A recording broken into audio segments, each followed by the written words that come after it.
What's going on, y'all? Welcome back to Clown Questions, the show where there are no dumb questions. I'm your host, Matt K. Maurer, and the question on my mind today is, does Houston have a problem? That's not political, I promise. But great show for y'all today. Just me again. Sorry for all of you who wanted to see someone else, but top 10 Goosebump moments. I'll make my World Series pick. Fun little show. Who is down to clown?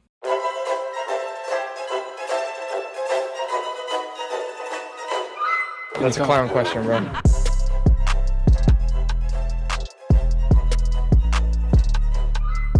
So does Houston have a problem? Yes and no. They do not have a problem.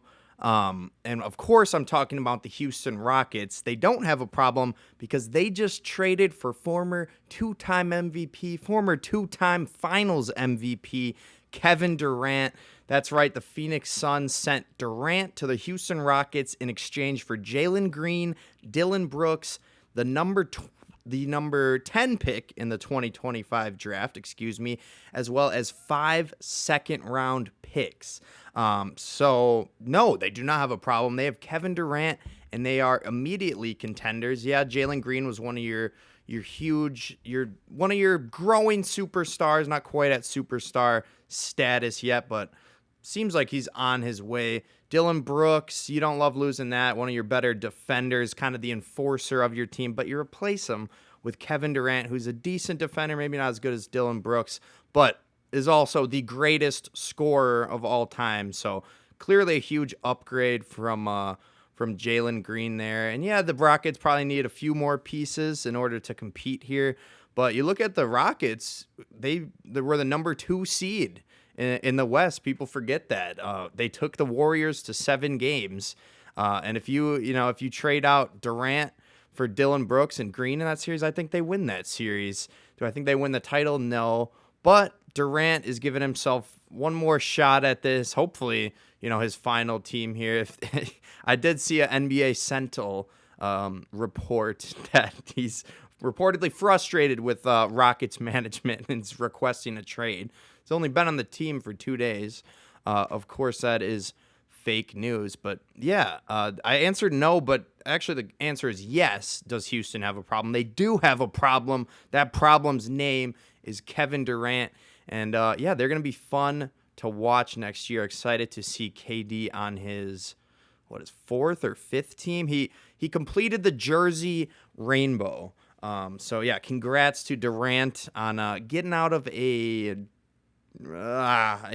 faltering Phoenix Suns organization and completing the jersey rainbow there. In other news, Daniel Gafford signed a 3-year, $60 million extension with the Mavericks. Good big there. Wish we could have gotten him in the Luka trade, but we probably weren't going to pay him $20 million a year.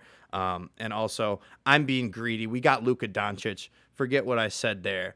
But the KD trade obviously is the biggest trade, so I had to open the show with it. But there were a number of other very huge trades, monumental trades that will undoubtedly shake up the NBA, which leads to my next question. How many first-rounders is Giannis worth? Obviously, there's been a lot of trade rumors circling around Giannis Antetokounmpo, people making up rumors that he's happy, rumors making up that he's unhappy, wants out of Milwaukee, and then people seeing social media posts and like, hey, Giannis liked this post that said we should keep him. He's going to stay.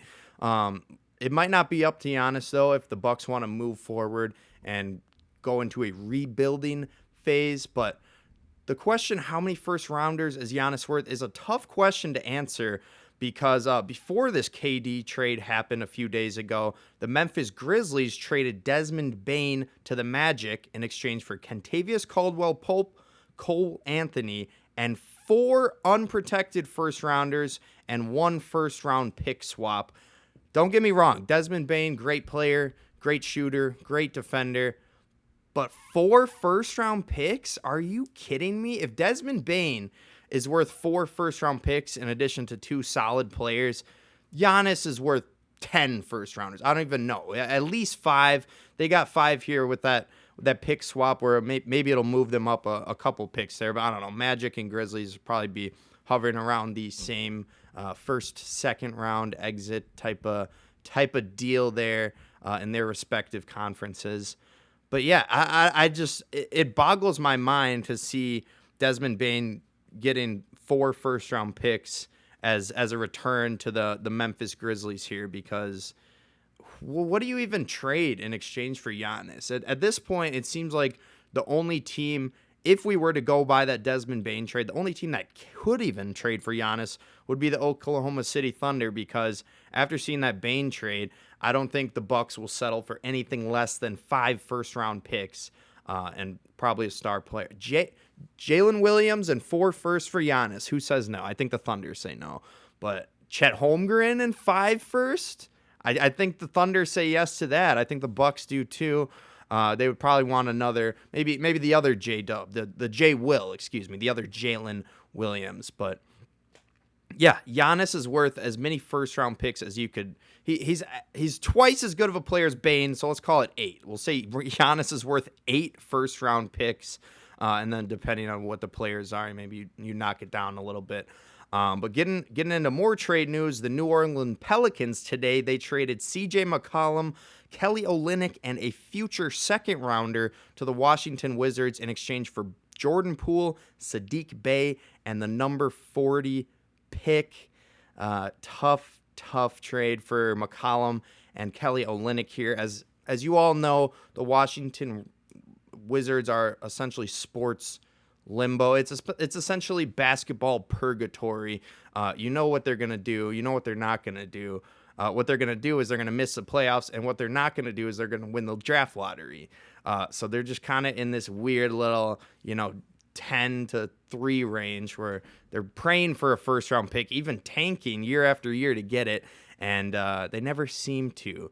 But yeah, it'll be interesting to see Jordan Poole as kind of that main scorer on the Pelicans. Saddiq Bey, from NBA insider Dr. Jones, Saddiq Bey, he still believes is going to be a star. Number 40 pick, you're not going to turn that into a Taco Bell commercial Jokic type pick. Let's get into some more trades with my next question. Are the Celtics trash? This question is funny because I initially wrote this question after the Lakers got sold. The Lakers, they sold their franchise for $10 billion. I believe the owner, or at least the ownership group that owns the Los Angeles Dodgers, they're the ones who made the purchase.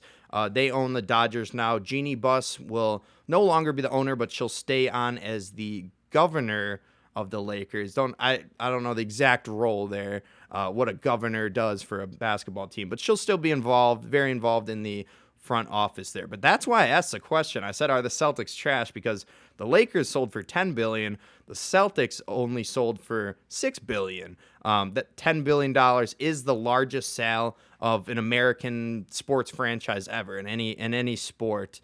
But that's why I wrote the question. And I was going to say, yes, the Lakers are better. The Celtics are trash. We're $4 million better, almost twice as good from a monetary standpoint. But now I have to ask the question again. Are the Celtics trash? Because they're making some moves that evidently they've given up on next season already. They had, obviously, Jason Tatum tore his Achilles. We don't know if he'll play really at all next year. But they still had great pieces. You still have Jaylen Brown leading the charge. I would say Jaylen Brown better than Jason Tatum. But obviously, you lose your leading scorer, and it looks pretty bleak. But for Celtics fans, it looks even bleaker now because of the 2 trades they made. They made a trade yesterday, and they made a trade today. The trade yesterday was them trading Drew Holiday to the Portland Trailblazers for Anthony Simons and 2 second-round picks. I was a little confused by the trade at first, but the Celtics are in kind of this Tatum Achilles limbo. So I guess they said, you know what, Drew, we owe you, $30 million a year over the next 5 years. We're going to have to get rid of that contract and think more long-term here. And they go after Anthony Simons, but that's a short-term ad because Anthony, I think it's $25 million left on his deal, but he only has 1 year left. So they'll have Simons for 1 year, maybe. I guess Simons will kind of take over that Tatum role as kind of the lead isolation scorer. And again, those 2 second rounders, don't typically turn into much. Although I should say there is one second rounder this year who's going to be a generational talent, already is, in John Tanjay. Not to add any pressure there, but someone draft him, please. I would love the Bucks to draft him. I would love for the Lakers to draft him. But whatever team John Tanjay goes to, I will be getting his jersey. Badger legend for life. I'm getting off topic here. Back to the Celtics being trash. Breaking this morning or this afternoon from Shams Charania was that Boston, Atlanta, and Brooklyn finalized a 3-team trade that sends Kristaps Porzingis and a second-round pick to the Hawks, Terrence Mann and Atlanta's number 22 pick to the Nets, and Georges Niang and a second-rounder to the Celtics. So clearly the Celtics are sellers here. I guess they don't have confidence that they can compete next year. Otherwise, you think they would hold on to those veterans like Porzingis and Drew Holiday. Like I said, what's his face? Anthony Simons is nice. Georges Niang, good spot up shooter, decent role player. But yeah, they don't seem like they're in championship contention mode. But what kind of went under the radar? Obviously, Atlanta's the one getting Porzingis. It'll be a great duo there. Do they still have Clint Capella? See, I'm out of. I can't say I'm out of practice. The NBA season just ended.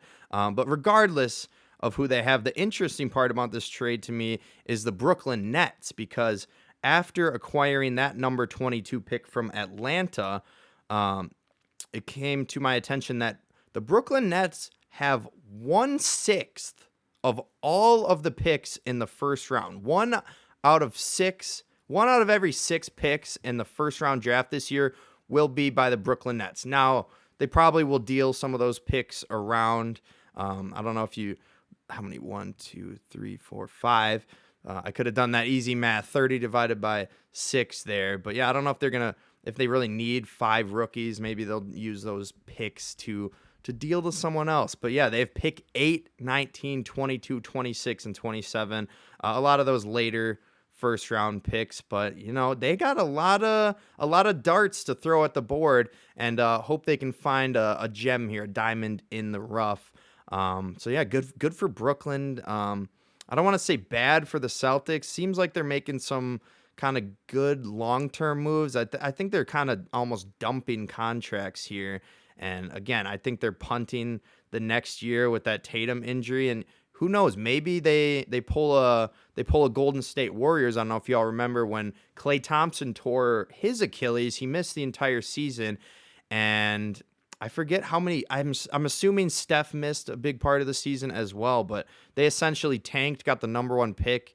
I think they ended up going with James Wiseman, who didn't really turn out. But maybe that's what the Celtics saw that year. The Warriors like, hold on, maybe we can be bad for a year to be better for the next year.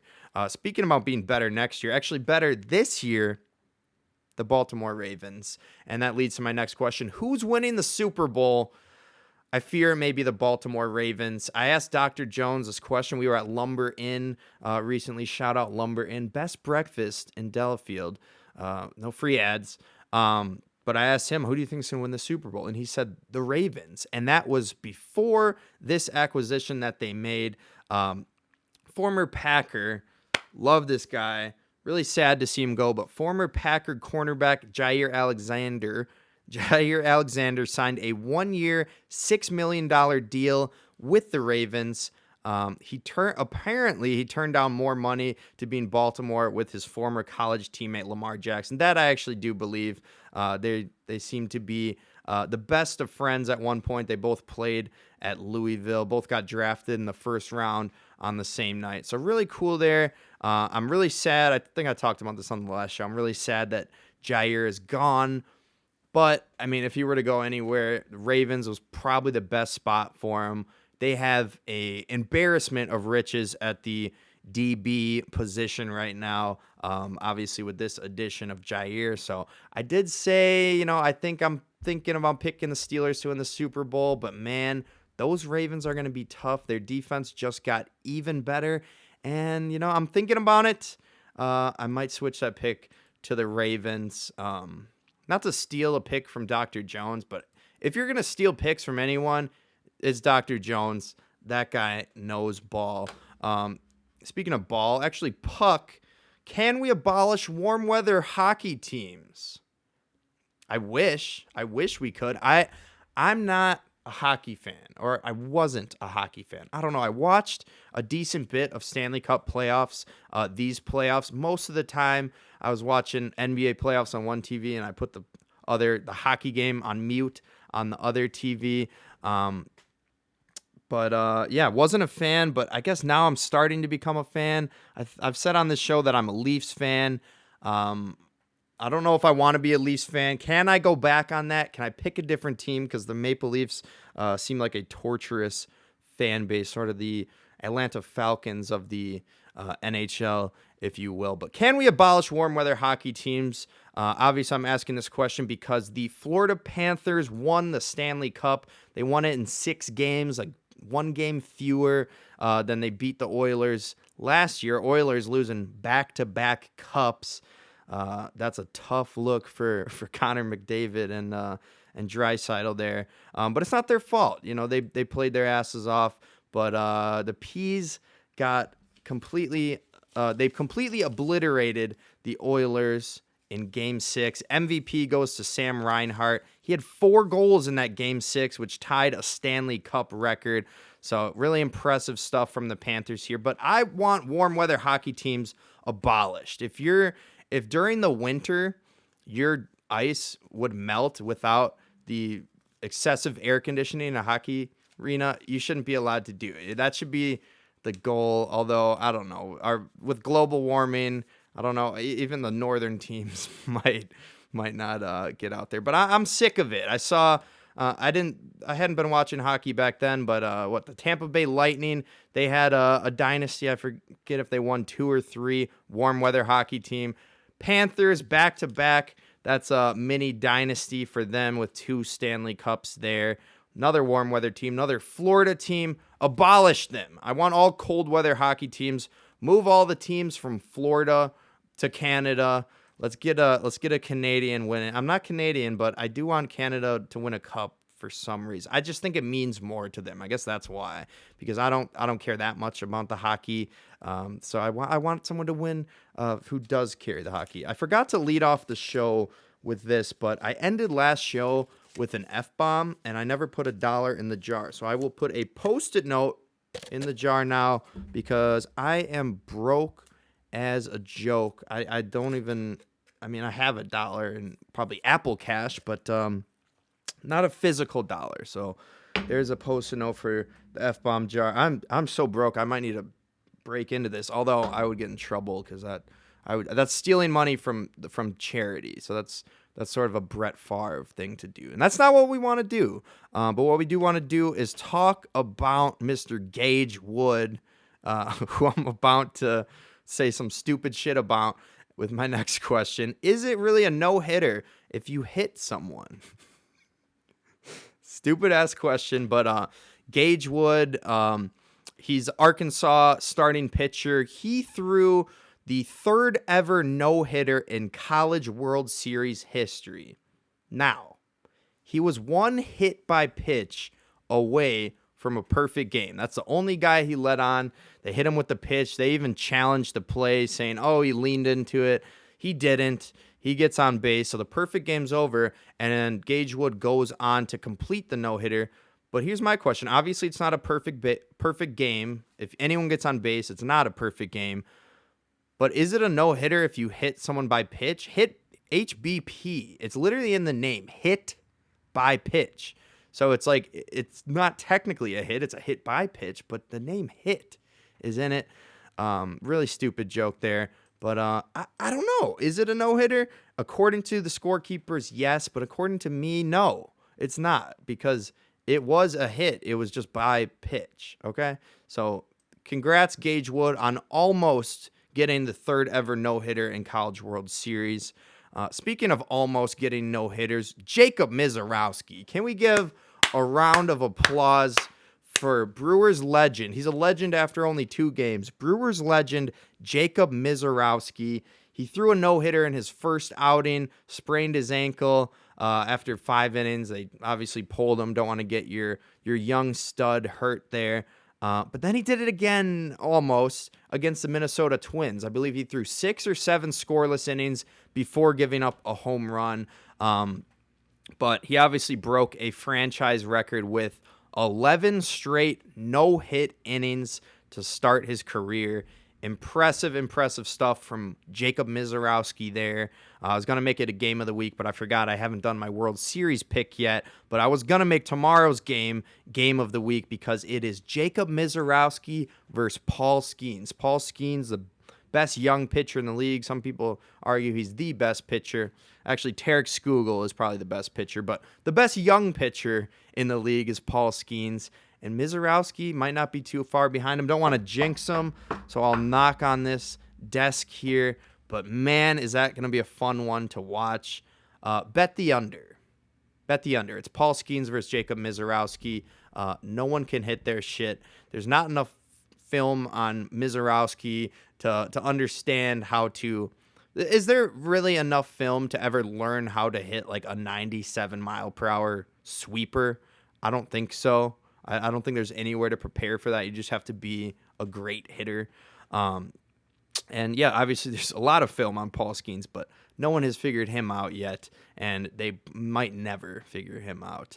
Other pitcher news is Shohei Ohtani. He is pitching again.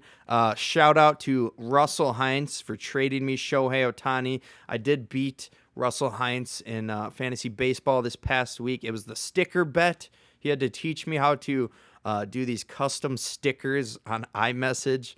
I did a custom one of Russ flipping himself off, so I'd flip off Russ with Russ. But yeah, if I would have lost that game, I would not have been allowed to wear bandanas for a week. But the bandana stays on. Sorry, Russ. Quad, I'm coming for you. You might win this week. It's not looking good early for me, but I'm going to win the World Series again. I'm going back-to-back warm weather dynasty up here in Wisconsin. Continuing on with some more baseball, are the Red Sox still cursed? Some would argue they broke the curse in 04 and 13. I think they won a World Series both of those years, if I remember correctly. So they broke the curse. You know, they won a World Series. The curse of the Great Bambino is over. But then they traded Mookie Betts. And they've traded, yet again, have traded their best player. So maybe it's the curse of the great Mookie. No. The curse of Mookie Betts. We'll think of a name, but are they cursed? Maybe. At least their fans are, because their GM decided to trade Rafael Devers to the San Francisco Giants. According to MLB.com's Mark Feinsand, the Red Sox reportedly get back right-handed pitcher Jordan Hicks, left-handed pitcher Kyle Harrison, and others. Those others are outfielder James Tibbs III and right-handed pitcher Jose Bayo from the Giants. I'll be honest, I don't really recognize most of those names other than Rafael Devers. A lot of Red Sox fans probably didn't recognize a lot of those names. Other than Rafael Devers. And yeah, Rafi was their best player. DH who had been hitting dongers consistently. But yeah, I guess they moved on to him to get some pitching help, get younger. But yeah, it doesn't make sense to me why the Red Sox would trade Rafael Devers. It's feeling Mookie Betts-esque when they traded Mookie. You're trading your best player for the future, but isn't your best player your future? I don't understand it, and I never will. The curse of Mook. I don't know. I'm pretty stupid, as is this show. But if you're still listening, unfortunately today we do not have a first-year interruption. I've had one every week. I was looking for some, but all I could think of was a 4-second clip of Stephen A. Smith saying that I'm glad Tyrese Halliburton is hurt because he's playing bad. I'm not glad he's hurt. It was kind of a Freudian slip. He did correct himself. But yeah, shout out Goose. Stephen A. Smith tweeted out like prayers up for Halliburton or whatever. And Goose is loose, the legend. he replied to Stephen A. Smith's tweet with a 4-second video clip of Stephen A. Smith saying that. He's like, I'm glad he's hurt because he's playing so bad, you know. But yeah, get Stephen A. Smith off our screen. Everyone, let's boycott Stephen A. Smith. He was playing solitaire during the NBA Finals. Wobe Perez has pointed out, at Worldwide Wobe on X, he has pointed out that dunking on Stephen A. Smith only makes things worse. So he should stop doing it, because if you dunk on him, it gives him more publicity. You think to the LeBron incident this year, you think to the solitaire, like, people are always talking about Stephen A. Smith, usually for the wrong reasons, but it continues getting him clicks. As much as people are hating on Stephen A. Smith right now, the more you hate on him publicly, the more traction he gains, the more clicks he gets. Thank God he won't be, well, he'll probably find his way. I was going to say, thank God he won't be on the NBA on ESPN halftime show next year, as the old TNT crew, EJ and the boys, are taking over. But he'll probably swindle his way. He'll find a way to snake his way into that desk with Chuck and Shaq and Kenny. But let's hope he doesn't. Only thing I didn't mention yet was the NBA Finals. I didn't mention it because I'm very sad about it. The Oklahoma City Thunder are your NBA champions. They won in a very sad fashion. Not in a sad fashion. They played great. They dominated the game at the end and kind of kept a 10-point lead. You know, the Pacers kept battling back as they do, but they never let it get too close. But yeah, very sad finish to the NBA Finals as Tyrese Halliburton tears his Achilles, 8 minutes into the game. He knew it right when it happened. I didn't want to predict it, but when I saw the slow-mo replay of just a ripple going up the back of his heel under his sock and leggings, you kind of knew. You're like, yeah, that's not a calf strain anymore. That's a torn Achilles. And yeah, just really sad. He had been playing so well. I think he was 3 for 3 on threes, 9 points at the time. I will die on this hill. I will die on this take until the end of time. If Tyrese Halliburton stays healthy and finishes that game, the Pacers are your NBA champions. I don't know if it's a close game, if they still have to come back, but I have no doubt in my mind that the Pacers go on to win that game. McConnell and Mathurin played great off the bench. Nembhard had the tall task of kind of replacing Tyrese Halliburton as point guard, but yeah, tough. It's this one thing to go into a game knowing you're the backup point guard, but you're starting tonight. You have more time to prepare for it. It's another thing for your starting point guard to tear his Achilles, and now all of a sudden you're the guy. McConnell, he went on a tear in the third, had 12 points in a row, but he's just not the passer Tyrese Halliburton is. Few people are, and if Halliburton plays that game, I am convinced that the Pacers win. I was predicting a Halliburton game winner in Game 7, as most Pacers bandwagons like myself were predicting. I don't know if he wins like that, but I do not think the Thunder win that game with a healthy Halliburton. Not even a healthy Halliburton, an 80% Halliburton. Whatever percentage he was at due to the calf injury, we'll call it 80%. If he stays at 80% through the end of that game, even if he goes down to 60 or 70, I still think they win. But obviously an Achilles tear, he did not play for the rest of the game. And yeah, just a really sad finish to the season for the Pacers, who were the most electric playoff team maybe in NBA history. All those game winners, all those comebacks, making every single series interesting.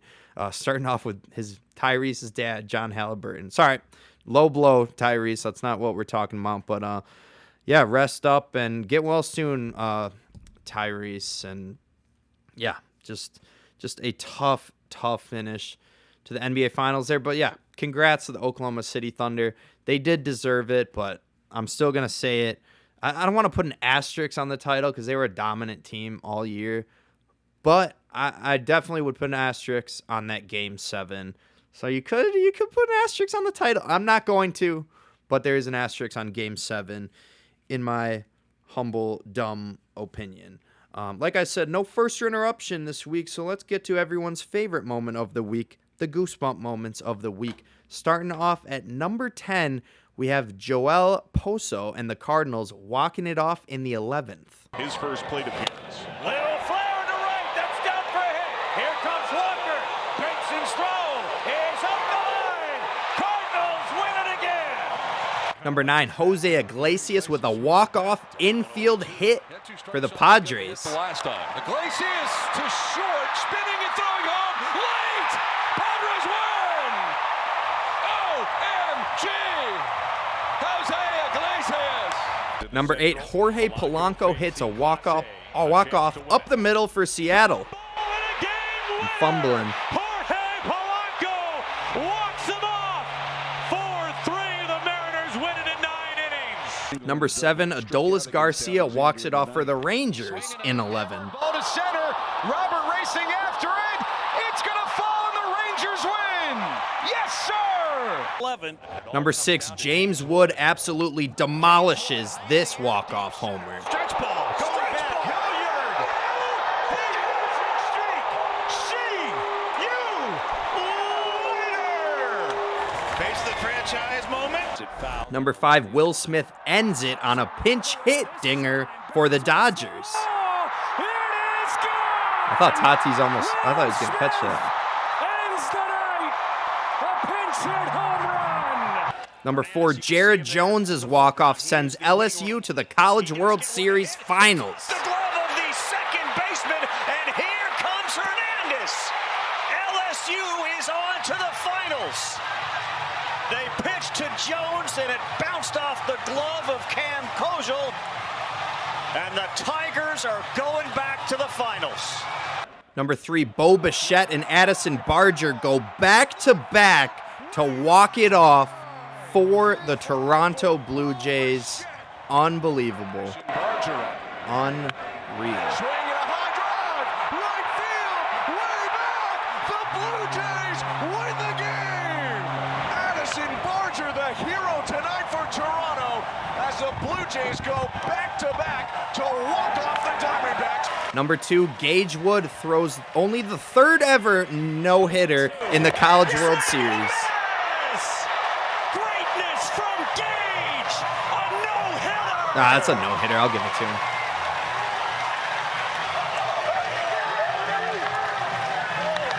Cozy it up. Number 1 moment of the week, J.J. Spawn walks off the U.S. Open with one of the craziest birdie putts ever.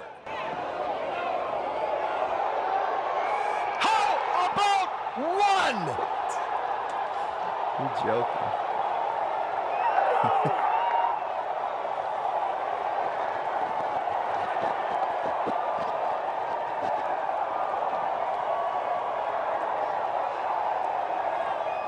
In one of the most unlikely final round Sundays in U.S. Open history, J.J. Spawn closes the deal with a birdie at the last.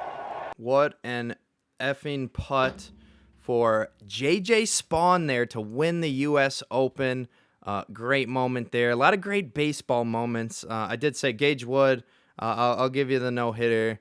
We'll count it. Hit by pitch it's not recorded as a hit. It's recorded as a HBP. But yeah, a lot of baseball this summer. I don't know what to do. We don't have basketball anymore. Not that I'm talking. We don't have hockey anymore. Not that I've been talking hockey much. But I don't know. The NBA draft is tomorrow, so I'm sure I'll have a lot to talk about there. And then the preseason training camp NFL news will roll around. So it'll probably be a lot of NFL news. Maybe some NBA news, depending on, well, I would expect there to be more trades just based on how many moves there have been since that Luka Doncic domino. But yeah, excited to get into a little more baseball this summer. The fantasy baseball, I think, has really gotten me back into what used to be my favorite sport. But yeah, speaking of baseball, let me end the show here with my World Series pick. I'll make it short and sweet. They're going back-to-back. It's the Los Angeles Dodgers. They will win the World Series. They are so heavily favored.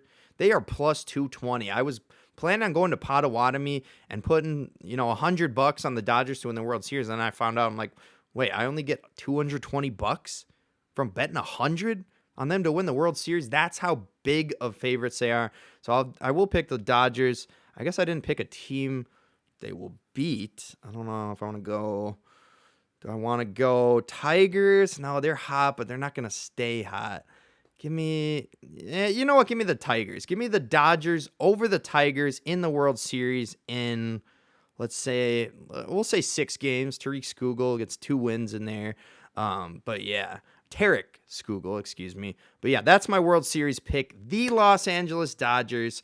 And I know Ohtani's former interpreter, Ipe Mizuhara, would say yes. But at plus 220, are the Dodgers even worth betting on it? Betting on to win it all? God damn, that's a terrible way to finish.